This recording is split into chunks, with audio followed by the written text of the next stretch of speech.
20 de febrero de 1945, 8:32 horas. Iwo Jima, Japón. Zona de aterrizaje amarilla, sector sur. El soldado Jack Lucas, 17 años, marines de Estados Unidos, se arrastró hacia adelante sobre ceniza volcánica negra que quemaba incluso a través de su uniforme.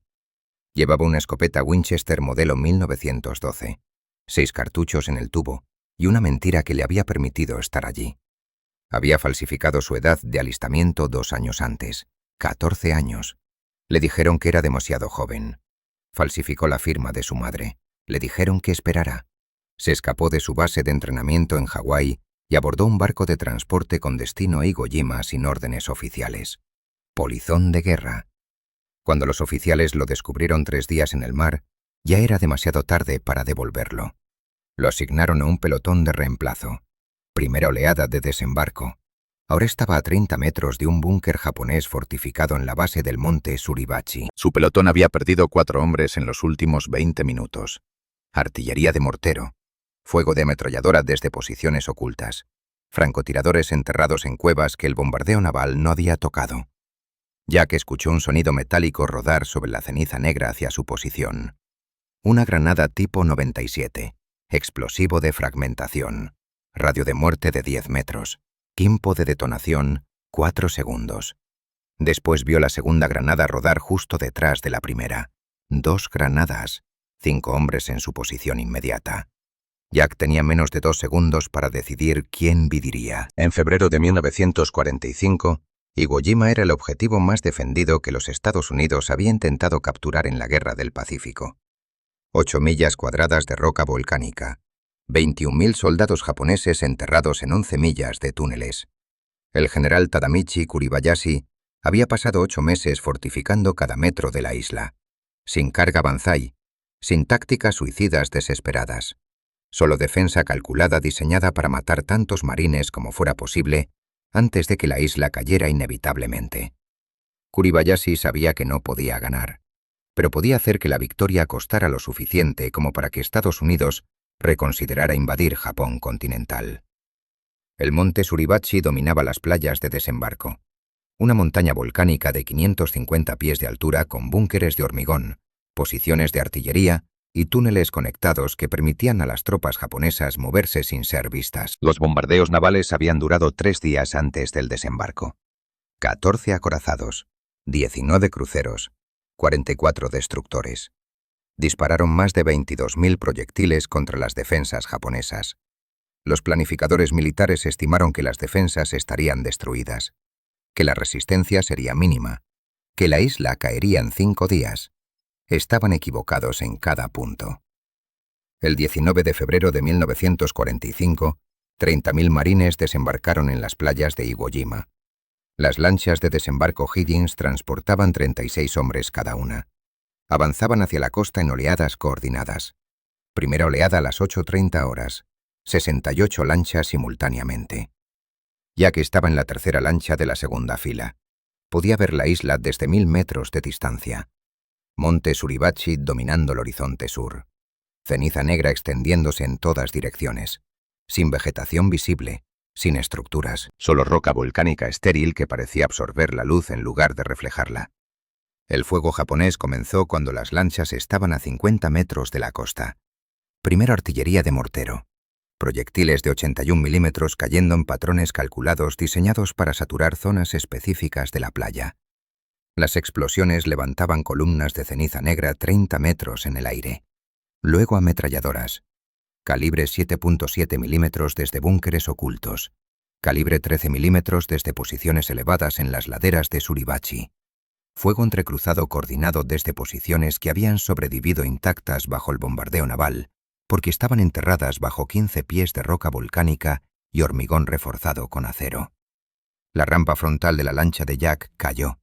Agua fría del Pacífico hasta las rodillas. Los marines saltaron y corrieron hacia la playa. 30 metros de agua poco profunda. Luego ceniza volcánica que cedía bajo sus botas como arena suelta, pero más pesada, más densa, haciendo cada paso un esfuerzo que quemaba los músculos de las piernas inmediatamente. Jack llegó a la playa y se encontró con que no podía cavar trincheras. La ceniza volcánica se derrumbaba inmediatamente. llenando cualquier agujero tan rápido como podía excavarse. No había cobertura natural, ningún árbol, ninguna roca lo suficientemente grande como para proteger a un hombre. Los búnkeres japoneses tenían campos de fuego superpuestos, diseñados matemáticamente para que cada metro cuadrado de playa estuviera bajo observación directa desde al menos 2 posiciones. Las bajas comenzaron inmediatamente. Un marine a 3 metros de Jack fue alcanzado en el cuello por fuego de ametralladora. Cayó sin sonido, su sangre manchando la ceniza negra más oscura. Otro marine a su izquierda pisó una mina terrestre antipersonal. La explosión lo levantó del suelo y lo arrojó 2 metros hacia atrás. 24 marines muertos en los primeros 5 minutos. 112 heridos en los primeros 15 minutos. Los corpsmen corrían entre heridos, aplicando torniquetes, inyectando morfina, arrastrando cuerpos hacia posiciones relativamente protegidas cerca de las lanchas de desembarco varadas. Para el final del primer día, 551 marines habían muerto. 1.855 estaban heridos. Los comandantes en los barcos offshore recalcularon las estimaciones. La batalla que se suponía duraría 5 días duraría semanas, posiblemente más de un mes. Costaría más vidas estadounidenses que cualquier otra batalla en la historia del cuerpo de marines. Los planificadores habían estado equivocados en todo. Jack Lucas mintió para estar allí. No porque creyera en la gloria abstracta de la guerra, no porque pensara que el combate lo haría un hombre, sino porque su hermano mayor, Edward Lucas, había muerto en Guadalcanal en noviembre de 1942. Edward tenía 20 años, cabo, ametrallador. Murió cuando su posición fue invadida durante un contraataque nocturno japonés. Jack tenía 14 años cuando recibieron el telegrama del Departamento de Guerra. 5 líneas estándar. Lamentamos informarle que su hijo, su madre Sarah Lucas, había llorado durante 3 días sin parar. No comió, apenas durmió. Solo se sentó en la sala sosteniendo la fotografía de Edward en su uniforme de marines, mirándola como si pudiera traerlo de vuelta con pura fuerza de voluntad. Su padre, William Lucas, trabajador de astillero en Norfolk, Virginia, no había hablado durante una semana. Solo iba al trabajo, regresaba a casa, se sentaba en el porche trasero y miraba nada. Jack decidió que vengaría a su hermano de la única manera que entendía a los 14 años, matando japoneses hasta que ya no quedaran, o hasta que muriera intentándolo. La lógica era simple, matemática, desprovista de emoción compleja. Edward murió. Alguien tenía que pagar. Jack se haría responsable de cobrar esa deuda. Falsificó su edad de alistamiento en agosto de 1942. 14 años. 5 pies 6 pulgadas de altura, 130 libras. Todavía no había terminado de crecer. Su voz apenas había cambiado. Pero llenó el formulario con la fecha de nacimiento de Edward, haciéndose 4 años mayor de lo que era. El reclutador del cuerpo de marines en Norfolk lo miró durante casi un minuto completo sin decir nada. El reclutador sabía que Jack mentía. Todo en su apariencia física gritaba demasiado joven. Pero era agosto de 1942. Guadalcanal estaba sangrando al cuerpo de marines. Tarawa estaba por venir. Saipán, Peleliu, Iwo Jima. Una guerra de islas que consumiría decenas de miles de marines antes de terminar. El cuerpo necesitaba cuerpos. El reclutador firmó los papeles sin hacer preguntas adicionales. Jack fue enviado a entrenamiento básico en Parris Island, Carolina del Sur. 13 semanas de transformación, física, psicológica, moral. Los instructores de entrenamiento eran veteranos de la Primera Guerra Mundial o de las primeras campañas del Pacífico. Hombres endurecidos que entendían que su trabajo no era hacer amigos, sino crear asesinos disciplinados que siguieran órdenes bajo fuego. Marchas forzadas con equipo completo, 50 libras de equipo bajo el sol de Carolina del Sur, que convertía el campo de entrenamiento en un horno. Entrenamiento con armas, rifle N1 Garand, carabina M1, ametralladora Browning, escopeta Winchester M1912, bayoneta, granadas, lanzallamas. Cada arma enseñada hasta que su operación se volviera instintiva, hasta que un marine pudiera desarmarla, limpiarla y rearmarla con los ojos vendados bajo fuego simulado. Combate cuerpo a cuerpo. Cómo matar silenciosamente con un cuchillo, cómo romper un cuello, cómo estrangular sin dejar evidencia audible que alertara a enemigos cercanos. Jack sobresalió en todo excepto seguir órdenes. Era impulsivo, agresivo, insubordinado cuando las órdenes no tenían sentido inmediato para él. Los instructores lo castigaron repetidamente. Marchas forzadas adicionales con equipo doble, cavar trincheras de 6 pies de profundidad y luego llenarlas inmediatamente, limpieza de letrinas con cepillos de dientes mientras otros comían, flexiones hasta el agotamiento muscular completo. Nada funcionó. Jack creía que la guerra no se ganaba siguiendo órdenes ciegamente, se ganaba matando enemigos más rápido y más eficientemente de lo que ellos podían matarte. Todo lo demás era burocracia militar que interfería con ese objetivo primario. Después del entrenamiento básico fue asignado a la base de Camp Catlin en Hawái. Entrenamiento avanzado. Preparación para combate en el Pacífico. Jack pasó 6 meses entrenando, disparando, esperando órdenes de despliegue que nunca llegaban. En enero de 1945, escuchó que la primera división de marines estaba siendo preparada para una invasión importante, Iwo Jima, la ruta directa hacia Japón. Jack solicitó transferencia, denegada, demasiado joven, registro cuestionable, problemas disciplinarios. Jack no aceptó la negativa. El 27 de enero de 1945 se escapó de su cuartel, se coló en el puerto de Pearl Harbor y abordó el USS Duel, un transporte de tropas que transportaba la 5ª División de Marines hacia Iwo Jima. Se escondió en una bodega de carga durante 3 días. Comió raciones robadas, durmió sobre sacos de equipaje. Cuando finalmente lo descubrieron, el barco estaba a 2 días de Iwo Jima. Los oficiales lo arrestaron, pero no podían devolverlo. Lo asignaron a un pelotón de reemplazo con otros infractores disciplinarios y soldados desertores capturados. Primera oleada. Castigo y necesidad operacional combinados. 8:32 horas. Jack Lucas vio las 2 granadas rodar hacia su posición. Tiempo de detonación aproximado, 3 segundos desde el momento en que escuchó el sonido metálico del impacto. Su cerebro calculó distancias, trayectorias, probabilidades. Si gritaba advertencia, los 5 hombres tratarían de huir. 3 segundos no eran suficientes. Algunos morirían de todas formas. Si se lanzaba a un lado, sobreviviría. Los otros 4 morirían con certeza. Si se lanzaba sobre las granadas, absorbería la mayor parte de la explosión con su propio cuerpo. Tal vez los otros sobrevivirían. Tal vez él sobreviviría. Probablemente no. Jack no pensó en heroísmo, no pensó en medallas, no pensó en su madre o su hermano muerto o lo que significaría morir a los 17 años. Solo pensó que 4 vidas valían más que una. Matemática simple, aplicada a una situación donde la matemática determinaba quién respiraba después de los próximos 3 segundos. Jack saltó sobre las granadas. Empujó una bajo su cuerpo. Envolvió su brazo alrededor de la segunda. Presionó su pecho contra ambas. Cerró los ojos. Las granadas explotaron. La explosión levantó el cuerpo de Jack 30 centímetros del suelo. La onda expansiva irradió hacia afuera 3000 metros por segundo. Fragmentos de metal perforaron su chaleco, su uniforme, su piel. Ingresaron en su pecho, abdomen, brazos, piernas, cuello. Más de 250 fragmentos individuales. Su escopeta Winchester fue arrancada de sus manos y arrojada 3 metros.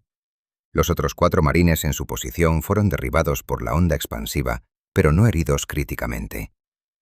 Jack yacía boca abajo sobre la ceniza negra, inconsciente, sangrando desde múltiples heridas que bombeaban sangre al ritmo de su corazón, que latía a 180 latidos por minuto, tratando de compensar la pérdida masiva de volumen sanguíneo.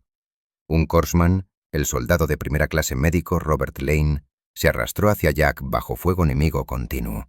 Lane volteó el cuerpo de Jack, vio las heridas, contó mentalmente y dejó de contar cuando llegó a 50. Demasiadas. Nadie sobrevivía a eso. Pero Jack todavía tenía pulso, débil, irregular, pero presente. Lane aplicó vendajes de compresión en las heridas más grandes. Inyectó morfina directamente en el muslo de Jack. Gritó por camilleros. 2 marines llegaron corriendo, cargaron a Jack en una camilla y corrieron hacia la playa, donde los barcos hospital esperaban a 500 metros mar adentro. Lane les dijo que se apresuraran, que el chico probablemente moriría antes de llegar al barco, pero que intentaran de todos modos. Los camilleros corrieron, esquivando fuego de mortero, saltando sobre cráteres, resbalando sobre ceniza suelta que hacía cada paso impredecible. Llegaron a la playa en 8 minutos. Cargaron a Jack en una lancha de desembarco. La lancha aceleró hacia el barco hospital USS Samaritan. Jack llegó al barco 19 minutos después de la explosión. Inconsciente. Pulso casi imperceptible. Pérdida de sangre estimada en 40% de volumen total. Los cirujanos a bordo del Samaritan trabajaron durante 5 horas. El equipo quirúrgico consistía en 3 cirujanos, 2 anestesiólogos y 4 enfermeras. Operaron en una sala diseñada para procesar víctimas masivas, no casos individuales complejos. Pero Jack requería más que procedimientos estándar de emergencia. Removieron 156 fragmentos de metralla. Cada uno tenía que ser localizado con fluoroscopia de rayos X, accedido quirúrgicamente sin dañar tejido circundante, extraído con pinzas estériles y el sitio de extracción suturado. Algunos fragmentos estaban cerca de la superficie. Otros estaban incrustados profundamente en músculo, cerca de huesos, entre costillas. Dejaron 94 fragmentos incrustados demasiado profundamente cerca de órganos vitales para extraerlos sin causar más daño que dejarlos in situ. Fragmentos cerca del corazón, cerca de la columna vertebral, incrustados en el hígado y los pulmones donde la extracción causaría sangrado masivo. Estos fragmentos permanecerían en el cuerpo de Jack permanentemente, migrando lentamente a través del tejido durante décadas, causando dolor crónico, infecciones recurrentes y eventualmente complicaciones fatales. Repararon una arteria perforada en su brazo izquierdo que sangraba profusamente. El cirujano vascular tuvo que pinzar la arteria proximal y distalmente, resecar la sección dañada y realizar un injerto venoso usando tejido del mismo brazo de Jack para restaurar el flujo sanguíneo. Sin esta reparación, Jack habría perdido el brazo por gangrena dentro de 48 horas. Suturaron desgarros en su hígado, estómago y pulmón derecho. El lóbulo inferior del pulmón derecho había colapsado por un neumotórax traumático. El cirujano torácico insertó un tubo de tórax entre las costillas para drenar aire y sangre acumulados, permitiendo que el pulmón se reexpandiera. El estómago tenía 2 perforaciones donde fragmentos habían atravesado completamente la pared gástrica. Estas se suturaron en 2 capas para prevenir fugas de contenido gástrico en la cavidad abdominal, lo que causaría peritonitis fatal. El hígado tenía múltiples laceraciones superficiales que se cauterizaron con electrocauterio para detener el sangrado. Transfundieron 4 unidades de sangre tipo O positivo. Cada unidad contenía aproximadamente 500 mililitros, 2.000 mililitros en total, equivalente a casi la mitad del volumen sanguíneo total de un adulto promedio. La presión arterial de Jack había caído a 60/40 cuando llegó al barco. Después de las transfusiones, se estabilizó en 90/60. Todavía bajo, pero suficiente para mantener perfusión de órganos vitales. Cuando terminaron, el cirujano jefe, comandante médico James Harrison, escribió en el registro médico: paciente, PFS Jack Lucas, USMC. Heridas múltiples por fragmentación. Traumatismo penetrante masivo. 156 fragmentos removidos. 94 retenidos in situ. Reparación arterial completada. Reparación visceral completada. Pérdida de sangre estimada 40%. Pronóstico, pobre. Sobrevivencia improbable más allá de 24 horas debido a shock traumático y posible sepsis. El comandante Harrison había tratado cientos de heridas de combate. Había visto marines sobrevivir heridas que deberían haberlos matado. Había visto marines morir de heridas que parecían menores. No podía predecir quién viviría o moriría. Solo podía documentar el daño y hacer su mejor esfuerzo quirúrgico. Jack Lucas no murió esa noche, ni la siguiente, ni la siguiente. Su cuerpo se aferró a la vida con una tenacidad que desafiaba la lógica médica. Permaneció inconsciente durante 6 días. Cuando despertó, no podía recordar su nombre. No podía recordar dónde estaba. No podía recordar por qué cada respiración enviaba dolor a través de su pecho como si estuviera siendo apuñalado repetidamente. Un doctor le explicó lo que había sucedido. Le explicó que se había lanzado sobre 2 granadas, que había salvado a 4 hombres, que debería estar muerto, pero no lo estaba. Jack preguntó si podía regresar a su unidad. El doctor le dijo que nunca volvería a combate, que probablemente nunca caminaría sin dolor, que los fragmentos de metralla restantes en su cuerpo le causarían problemas médicos el resto de su vida. Jack dijo que no le importaba, solo quería regresar a su pelotón. El doctor le dijo que su pelotón ya no existía. 3 de los 4 hombres que Jack había salvado habían muerto en los días siguientes. Solo uno había sobrevivido a la batalla completa. Iwo Jima cayó el 26 de marzo de 1945, 36 días después del desembarco inicial. 6.821 marines estadounidenses murieron.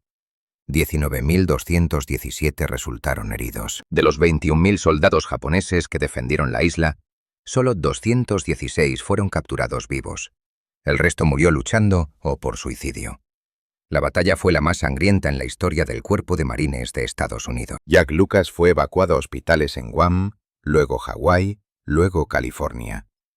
Pasó 14 meses en tratamiento médico, cirugías para remover fragmentos adicionales de metralla, terapia física para recuperar movilidad en su brazo izquierdo, tratamiento psicológico para pesadillas recurrentes, donde escuchaba el sonido metálico de granadas rodando sobre ceniza negra y despertaba gritando. El 5 de octubre de 1945, el presidente Harry Truman presentó a Jack Lucas la Medalla de Honor, la más alta condecoración militar de Estados Unidos por valor en combate. Jack tenía 17 años, el receptor más joven de la Medalla de Honor en la Segunda Guerra Mundial. Truman colocó la medalla alrededor del cuello de Jack y dijo: «Preferiría tener esta medalla que ser presidente». Jack no dijo nada. No sabía qué decir. No se sentía como un héroe. Solo se sentía como alguien que había hecho la única cosa que tenía sentido en ese momento. Matemática simple. 4 vidas valían más que una. La prensa lo llamó héroe. Los periódicos publicaron su fotografía. 17 años. Medal of Honor. La historia perfecta de valentía juvenil estadounidense. Jack odiaba la atención. Odiaba las entrevistas. Odiaba cuando la gente lo miraba y veía un símbolo en lugar de una persona. Quería regresar a su vida normal. Pero no había vida normal a la que regresar. Tenía 17 años con más de 200 fragmentos de metralla permanentes en su cuerpo y pesadillas que no desaparecían sin importar cuántos doctores lo trataran. Después de la guerra, Jack intentó vivir como un civil. Se graduó de la escuela secundaria, asistió a la universidad, tuvo trabajos normales, se casó, tuvo hijos. Pero los fragmentos de metralla causaron problemas médicos continuos. Infecciones recurrentes, dolor crónico. En 1961, 16 años después de Iwo Jima, los doctores removieron quirúrgicamente un fragmento de metralla que había migrado peligrosamente cerca de su corazón. La cirugía fue exitosa, pero hubo complicaciones. Jack sufrió un derrame cerebral durante la recuperación. Quedó parcialmente paralizado del lado izquierdo. Pasó 6 meses en rehabilitación aprendiendo a caminar nuevamente. Los doctores le dijeron que los fragmentos restantes eventualmente lo matarían. Era solo cuestión de cuándo, no si. Jack vivió con ese conocimiento durante décadas. En 1980, 35 años después de Iwo Jima, dio una entrevista a un periodista que le preguntó si se arrepentía de haberse lanzado sobre las granadas. Jack pensó durante varios segundos antes de responder. «No me arrepiento de salvar a esos hombres. Me arrepiento de que 3 de ellos murieran de todas formas y que mi sacrificio no significara nada para ellos al final». El periodista preguntó si volvería a hacerlo sabiendo el resultado. Jack dijo, sí, porque en ese momento no sabía el resultado. Solo sabía que tenía una oportunidad de salvarlos, y eso era suficiente. Jack Lucas murió el 5 de junio de 2008. 80 años. Insuficiencia orgánica múltiple causada por fragmentos de metralla que finalmente migraron a posiciones críticas. Llevó esos fragmentos durante 63 años. Pequeñas piezas de metal japonés incrustadas permanentemente en su cuerpo, recordatorios constantes de 3 segundos en Iwo Jima que definieron el resto de su vida. Fue enterrado con honores militares completos en el Cementerio Nacional de Arlington. Su Medal of Honor fue colocada sobre su ataúd. Los veteranos de Iwo Jima que asistieron al funeral eran ancianos ahora, en sus 80, muchos en sillas de ruedas.